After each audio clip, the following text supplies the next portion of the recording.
Good morning, everybody. It's great to be back. New York is always the fun place to be. So, product tankers. I guess what we will try to capture in this session is the essence of Marine Money Week. Marine money, with an emphasis of money. And the question is there still money to be made in product tankers because you've made so much, and those of you, that's what I was trying to say, that actually invested in these companies also made a very nice return. And some have been really frustrated by the fact that they didn't get on that train. But my thesis is the train's actually, for some specific reasons, back down into the station, so those of you that missed it now have a new chance to actually jump on again. That's my thesis. Hopefully maybe you agree, maybe you disagree. We'll find that out. But I have a great bunch of leaders who are both smart, good-looking, and knowledgeable. So we have, there we go. From Algoma, we have President and CEO Gregg Ruhl. Algoma is a Canadian shipping company. You operate both dry bulk and product tankers in the Great Lakes predominantly, but you also have an international fleet listed on the Toronto Stock Exchange. And we have actually a really international group here. From Ardmore, I guess a congratulation is in order because it's your 10th anniversary this year as listed company on the New York Stock Exchange, also operating product and chemical carriers internationally.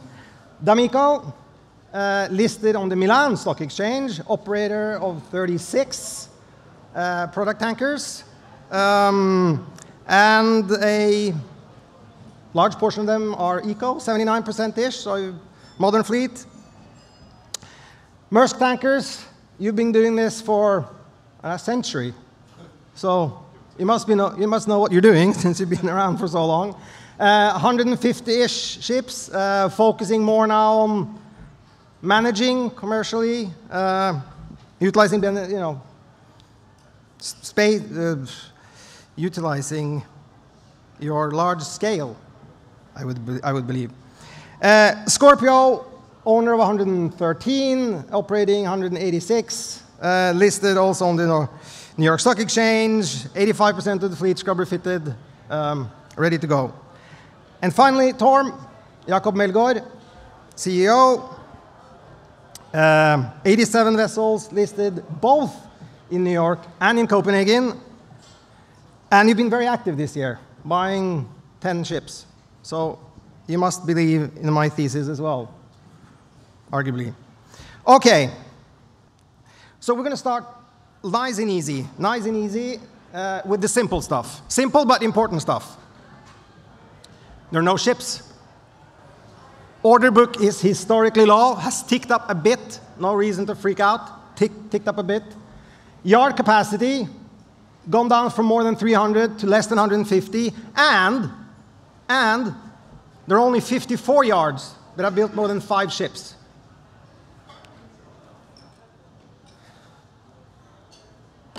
And actually, when you look at the fleet, there is just not enough ships on order or yard capacity because nearly 40% of the fleet is more than 15 years old, leading us to 0 fleet growth next year. 0 fleet growth. So, let's get on with the easy questions. Let's start with Bart. Bart, what do you think? So when you look at these numbers, at what level? And some investors are starting to be nervous about the fact that the order book has ticked up a bit. At what level would you start to be worried? Any reason to be worried? No, we're not worried. I think when you look at it from historical standards, it is quite low order book. And yes, you have seen some headlines around some recent orders, but I think importantly, in your second slide, and when you think about this current order book, when it's going to deliver, and you look at that order book relative to the fleet aging, 5 years forward, you have approximately 40% of the fleet in that 20-year plus scrapping zone. And so the ratio of that portion relative to the order book is like a 5-to-1. And then at the same time, you do have the continued uncertainty on the regulatory front, as well as on the propulsion of the future. And I think that still is dampening the orders. So we actually see a longer runway and really supportive from the supply side. Okay, good. Yes, Jacob. Yeah, another point that we've at least been looking at is, as you point to, the order book has been growing over the last 6 months. So now it's probably around 8% order book to fleet, when it was hovering around 6. But the mix of those orders, I think it's interesting to note that 50% of that is in the LR2 segment, whereas the global fleet is about a quarter of the global fleet. So really, as I see it, a lot of the new contracting is a play on optionality between clean and also being dirty, because the LR2s can obviously also be engaged as an Aframax player. And if you sort of combine the fact that the order book to fleet on crude is 2%, then I think that we are going to see that quite a significant number of what we are currently labeling clean vessels will actually, from the outset, be engaged in crude. So that to me just underpins the fact that there's not a big risk of the order book sort of taking a toll on the fundamental supply demand. So while you're at it, as you said, there's been a lot of orders for LR2s, but you've been buying some LR1s, where there have been very few orders. What do you see in the LR1s? Why did you buy LR1s? What do you see in them? Well, we bought, it's a little different than thinking about a new contracting of ships currently. If you order, you're probably into 2026 or even into 2027 before you can get a ship. The assets that we bought were underwater and were around 10 years of age. So really, we just see that the coming years, in the medium term, that segment will also play a significant role in the transportation of refined products. It was not a particular play on LR1s, it was more a play on the global trade. You got that, huh? I'm trying to get mic'd up, apparently. No one's hearing me. Maybe that's a good thing. Okay. Sean, some say and believe that when new build prices eventually will continue, or as new build prices continue to rise, yard capacity will be back. What are your thoughts to that? I mean, I think as the prices go up, I think some of it's going to depend on what the underlying market does as well, and what the future prediction is of the underlying markets do. So you got to look at the return on the investment, and so those decisions are made at any point in time, valuing all those different factors that come into play. And so, if the markets continue to increase, like some of the fundamentals would dictate, then as those asset prices go up, and you value, what you're going to use to propel the ship, and what you think the future value of that ship and the return on that investment is going to be, I think that's what's going to dictate how that plays out. And competition from other segments. I mean, as you alluded to, exactly. The pool of potential ordering, you are not alone as an investor from this panel. There's plenty of demand on LNG, LPG, and container that will compete for the same berths. So I think I agree with what is being said, but on the other hand, there is going to be a limited capacity from shipyards, and we don't really see politically a big drive to increase that capacity to what we saw, let's say, a decade ago. No, indeed. Gregg, when you look at the order book as well, a lot of the smaller ships are not in there at all. So what do you think will happen? Will you see them trading for longer? Will you see cascading? What kind of potential changes what you see? Well, it's not that they're not there at all. We have 8 on order, so that's something. A partner has 1 more. Now we're in the smaller segment, and the smaller segment is divided into other smaller segments. So, we're in the 15 to 20,000 deadweight. The 10 to 15s may go away, or certainly that segment will shrink, probably not be needed. The handies above us can come down and work some of the trade that we're in our intermediates slot.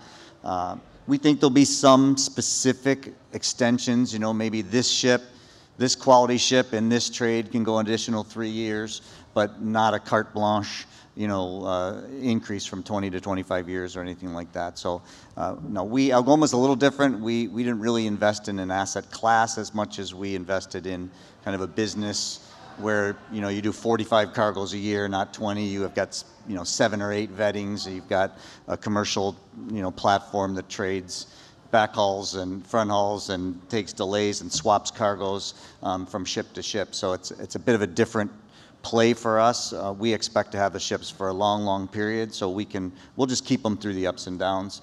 And so that's kind of our vision for that segment. All right, good, thanks. Moving on. So everybody's obviously concerned about future fuels, which is the reason, arguably, at least one of the reasons why we haven't seen a lot of ordering across the whole shipping space. But out of the order book we currently have, nearly half of it is, let's call it new fuels, but not in products. In products, there's 90% is not any new fuels. So, Morten, what do you think is the reason that most of the orders for product tankers are conventionally fueled? Well, I think if you think about decarbonization and move towards new fuels in shipping, then the fastest progress always happens right at the intersection of financial and environmental responsibility, where those two things meet.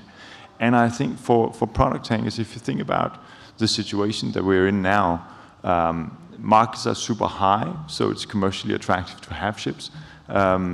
At the same time, you're facing quite high uncertainty, and commercial premia for green ships aren't there. There are no green fuels available at all the trade routes where we currently are going. It makes it a difficult proposition, really, to consider at this point in time. And so the way you maximize value in this instance is really to focus on maximizing optionality. And Jacob also alluded to it before, that the value of optionality really at this point in time is super high. And how you do that is you make the current fleet more fit for purpose as your starting point. That's the first and most obvious thing to do. It has an immediate impact on both your economics and on the environment. So that's a good starting point. And you try to avoid, building vessels that are not necessarily going to be able to trade on the new fuels yet, and you sort of use the value of optionality in that sense. So I think you need to see a bit more progress before ordering will start to pick up. It will come eventually, there's no doubt. I just think it's a bit too early. Okay, good. Carlos, we need to warm you up a bit as well. There's obviously a lot of talk about the new regulations which are coming in force. What do you see as an effect in the product tanker market for the new regulations coming in, EEXI, CII? Yeah. No, unfortunately the CII is fundamentally flawed, the way it was constructed, and because it uses the deadweight tons of the vessel in the denominator rather than the actual tons transported. So paradoxically, to have the best indicator, you would have to be sailing all the time in ballast. So it's not very helpful. The EEXI, and also, sorry, the CII, the other issue is that currently there are no penalties for non-compliance, so doesn't have much teeth. The EEXI is a bit more impactful. Some brokers estimate that it could lead to a reduction in effective supply for the tanker sector of as much as 3%. I'm a bit skeptical about that. If you look across tankers, and you look at the number of vessels which are not compliant, it's actually quite a big percentage, 68%. But often the measures which need to be adopted to make these vessels compliant are not that significant. If you do couple the derating of engines with the adoption of some energy savings devices, then for most vessels the decrease in speed is actually not that significant. On our vessels, for example, we only had 6 vessels out of 28 which needed to be derated, but thanks to the adoption of energy savings devices, they still can sail at 14.3 knots, which is in any case much higher than the average speeds at which these vessels are sailing today, even in a very strong market. So also the EEXI is not that impactful. These regulations will be reviewed by the IMO in 2026. So I hope that they will be improved, and in particular, I guess even the EEXI is something that today you have to comply with the phase 2 of the EEDI. If it were made more stringent, I think it's something that would be positive for the sector, positive for reducing emissions, and it's something that ship owners generally would not mind very much because it would reduce the speed of the vessels and the effective supply. So the EU ETS instead, which will be coming into force next year, is going to be much more impactful. Given the current prices for CO2 allowances and bunker prices, it could lead for intra-European voyages to an increase in bunker costs of around 50%. So that is quite a steep increase. It will be introduced gradually, but by when it's fully introduced, I think it will be very impactful. In a strong market, we will be able to deal with it as we dealt with last year, and we did very well even in a high bunker cost environment. Of course, there's also talk of introducing a tax, a worldwide tax on emissions, and that also could be impactful. All right, thank you, Carlos. Final question on supply. With the crude oil order book also being at historical lows, and arguably most of the VLCCs and Suezmaxes on their maiden voyage carry clean products. And with obviously that order book now, or those orders for ships not being delivered anymore, that could actually mean, I've heard, be a meaningful impact, on the product tanker market. Any views on that? Anybody agrees? Yeah, I mean, we saw the Suezmaxes for sure, especially taking a decent chunk of volume out of the Far East market when there was a big volume of those being delivered. And it was very impactful to that market, where the market was quite active, but it wasn't necessarily active in the traditional clean tanker market space, because those ships were taking not only the cargoes out, but then they were taking a lot longer to discharge those cargoes. So then the ton miles to discharge those ships when they got to West Africa, for instance, or whatever, they would sit, and the ships that would lighter that boat would take longer to do that, and so there's less ton miles that were in the market. And so as those deliveries get reduced, that means that the traditional, if you will, CPP fleet, because the projections for both production in the Far East along with demand in the Far East both seem robust on the curves and in the data I've seen. So when you take those deliveries out, it means that traditional CPP marketplace should be the one that yields the benefit of those factors coming into play. All right, thank you. Okay, over to the fun bit, demand. And as we heard from I would say an excellent presentation this morning by Dr. Kent, we heard that energy consumption is moving east, refining capacity or the center is moving east, despite some nervousness of a slower recovery in China. China consumed 60 million barrels per day of crude in April, which is a record. So that's a rebound in trucking, tourism, travel. Has obviously, had at least given us a lot of positive vibes about how this will continue to develop. And in the U.S. now, gasoline prices are 30% below what they were last year, which I think bodes well for the driving season. So, a question to all of you. What's your view, given that we also, which I feel investors always forget, is that in shipping and in tankers and product tankers, there's seasonality. And there's also refinery turnarounds. Guess what? Sometimes they're actually closed because they need to be fixed, as we have seen. So, is this actually a pretty interesting time to look at all your listed stocks again? Leading question. So what do you think will be the most important demand driver going forward, short to medium term? Bart, go ahead. Sure, I'll kick it off. Certainly, I'll put some slide up as well. The point on the refinery turnaround, and this being actually a really significant turnaround season because of the refineries running for multi-year period at very high utilization levels.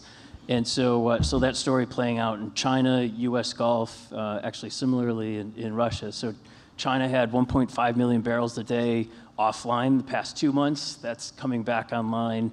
The U.S. Gulf is recently now ratcheted back up to 99% utilization. So I think really significant. We're watching that very closely.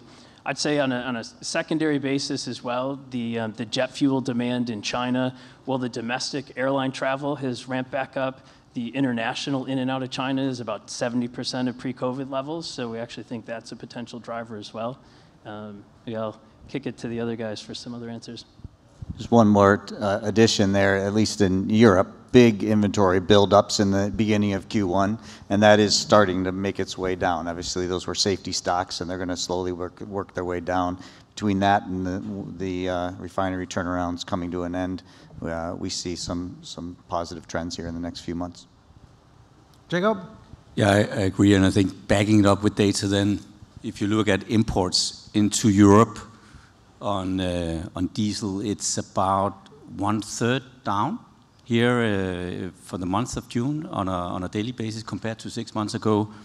And then you can, of course, ask yourself, okay, is that going to be the sustainable new level, or is it seasonality? And I have no doubt that the build-up that took place and then the resumption of the economy in the second half will simply lead to a higher need. So that alone is 1/3 down. And then if you take the Russian export of refined oil products, it is currently down by 20% from where it was only a couple of months ago. So I think it's really, I agree with the underlying sort of global theme around China, but I think the change in the rate environment will actually most likely come from a renewed import need into Europe and from an additional export need out of Russian refiners. We've seen that out of the Gulf just over the past, was it 2.5 weeks? The amount of U.S. production, distillate production that's gone to Europe, the rateability of that has been something we haven't seen probably in 2 years, that level of rateability just over the past 2 weeks to help resupply some of that distillate draw that we've seen in Europe.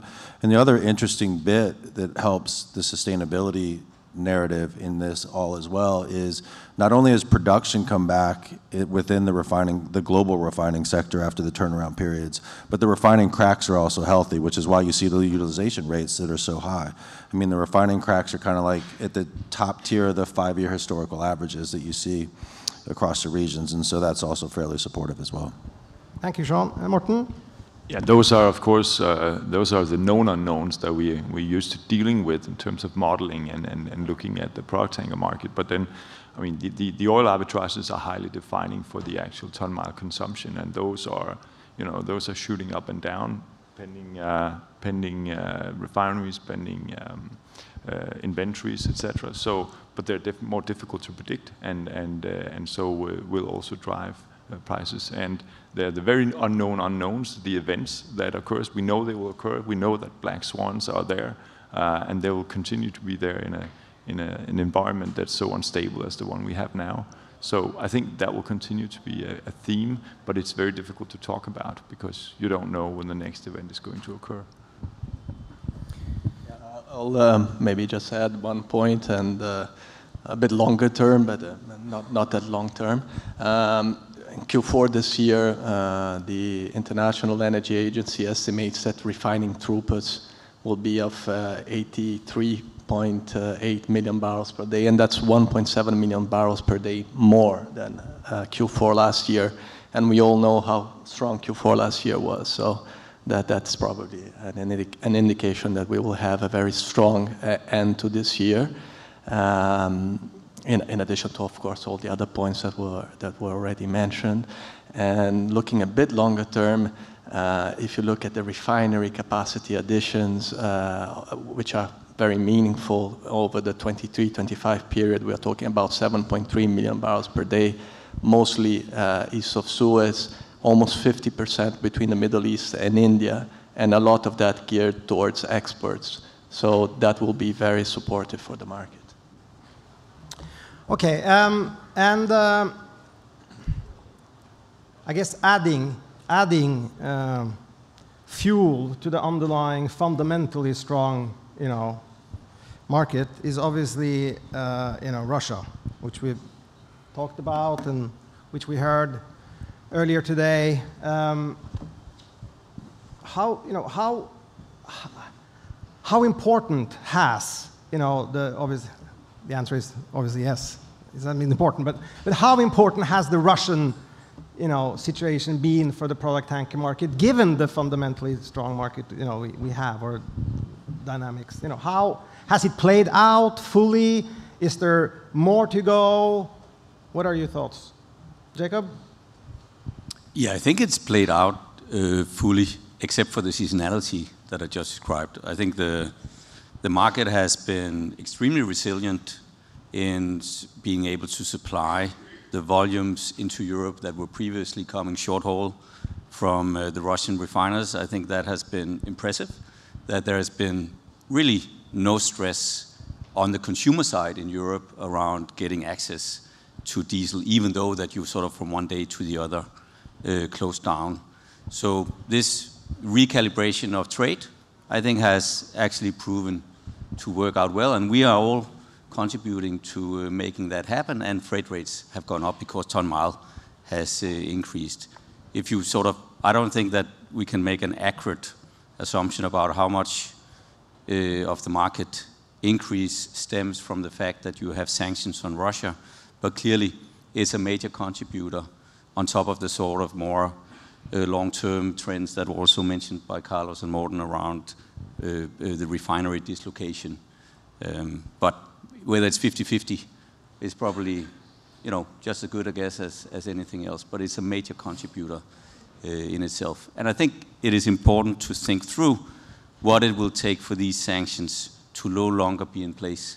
And at least with the people that I've spoken to in administrations, both in EU and the US, I don't think that, let's say, a ceasefire or a peace treaty in Ukraine that we can all hope for, I don't think there is a one-to-one around that, and then a lifting of sanctions on trade with Russia.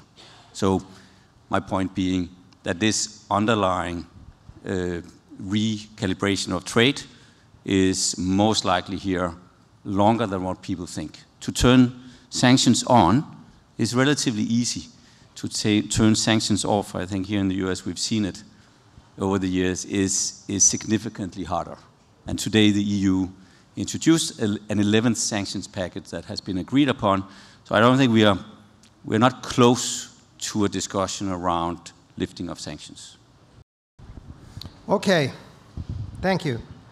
So we have heard that, and we know that we have nearly no vessels on order. Fleet growth will be zero. Earnings are high, record high, seasonally high. And ton-mile demand outlook is very positive. And we have a fantastic group of listed companies here. What is it that investors don't get? Because the average group, so at least Clarksons peer group of the product tanker peer group, is trading at 25% discount to NAV, just north of 3 times PE, dividend yields of close to 20%. That's just nuts. So, what? What? Actually, what do you think? What's the reason? Yeah, no, I'm not an investor. There's plenty of people who are much wiser than me around that. But I think it is clear, Erik, that currently there is uncertainty about the Chinese economy. There's uncertainty in the oil markets. I think we saw earlier this year predictions on oil from renowned US-based companies saying that it would reach $100, let's say, very soon. That has been lowered, and the growth in China is sputtering compared to what people thought. I think that we are in that complex of energy, and I think we're in that complex of a China risk. If we take it granularly, I don't think we're very dependent, as we just discussed, on that. But I can understand that the general mood is probably one of some carefulness and not taking big risks. And I think that is influencing the pricing currently. Yeah, well, some very smart guy once said, buy when others are fearful. So maybe that's a good, a good plan. We have 5 minutes left, and I actually personally believe that there's now a second chance for those that thought the train had left the station, and we have actually you could buy any of you guys. You're going to do great, make lots of money, continue to pay good dividends. But I'll give you 1 minute each because there's 5 minutes left. To what's the main reason? What's the main thing investors should remember when they leave the room? From your company or your strategy, or what do you want to get across now that you have the chance? Sean? Yeah, I can start it off. I think the main thing is, the scale of Scorpio, I think, is compelling and is really interesting within the CPP space. And I think what compounds what makes that interesting are the fundamentals that we just went through. I think that it's very interesting and dynamic times that are facing the product tanker sector. And I think that Scorpio Tankers is well positioned to take advantage of those dynamic times across the global landscape. Thank you, Sean. Jacob? Yeah, I think you are right in saying that all names are clearly very investable here. So in our case, I think what is clear is that our capital allocation strategy is very clear. We're not going to go and order new capacity into this market, even though, of course, we can see that in the coming years it's going to be fundamentally very strong. But even so, we'll reserve the hard-earned cash for our investors in terms of distributions back after a certain threshold. I think that's our take. Good. As far as Algoma's perspective, we've been in business for 125 years. We've been profitable every year for over 70 years, even through the worst of it and the best of it, so especially the best of it. But we got over 80 ships that of which half of them we own them, we operate them, we technically manage them, we commercially manage them, and the other half we are normally in partnerships where we do that together. So we have 15 ships on order, very quickly to say, because we talked about alternate fuels. Of our 15 ships, one of them will come out soon as basically conventional. 2 will be Lakers that will burn heavy fuel with an environmentally friendly closed-loop scrubber. 4 of them are coming out as methanol ready. They won't be able to consume methanol immediately, but they're at least future flexible. I think future proof is impossible. And then 8 of them are dual fuel LNG, of which the sister ships right now are burning LNG immediately. And all of these ships reduce the carbon footprint immediately, regardless of what fuel, even if they're not burning an alternate fuel, because they're 7th generations later in terms of hull design. So I think there's a lot to be said for what's going on in terms of good investments now, even if they're not sexy alternate fuel investments. Thanks. Morten, you're private, but let's say you had $50 million. Would you buy vessels or buy discounted product tanker stocks? Well, probably easier to make a case for the latter one, and obviously we are not listed, as you say. So any discussion about investment is probably something we're going to have to take private. But I also think that in terms of investing into tankers at this point, then one of the significant features of it is the bipolarization, I should say, of geopolitics, because that, I mean, we talked about the dark fleet this morning. And Michelle showed you how some of the extreme inefficiencies that's actually being generated by this, basically a segmentation of the world tanker fleet into multiple layers, right? And I think that if you're really looking for a hedge towards a movement in the geopolitical environment that could be adverse, I mean, this is probably one of the few areas where you can look. Thank you. Carlos? Yeah, for us, we have a young fleet that's and mostly eco, as you mentioned in the beginning. We don't plan to order new buildings, and I don't think that's a concern for us because of that, because of a young fleet. And we have very good use of funds. We have a lot of options that we can exercise. We have been doing that over the last year, but many left. In some cases, we are just exercising options on vessels which are bareboat chartered in and saving on the implicit interest costs. In other cases, there are vessels which are time chartered in, on which we don't have purchase obligations, but where we had very attractive purchase option prices, and we decided to exercise early. We have 4 still of these time chartered in vessels that we can exercise. And they're all well in the money. We prefer to keep the optionality for now, but most likely we will be exercising these later on. We do have also shares which are extremely undervalued. Well, all of our shares of all the listed companies here in the panel today are undervalued, I would say, but ours even more so. So we are going to be active also on that front. And we are going to be active also distributing more dividends that we have done in the past. Thank you. Wow, Bart, that leaves 32 seconds for you. Okay, we'll do it quick. Ardmore, strong team, modern fleet, perform well in these volatile markets, and as we've discussed the market here, as we're producing our strong cash flow, and that's anticipated to continue. We've had a capital allocation policy in place for a number of years. It serves as a great guidepost. We'll continue to reduce debt, build long-term value, all while paying a dividend as well. Excellent, excellent. Okay, so everybody deserves a second chance, and we have 6 times buy, so that sounds good. Thank you very much, gentlemen.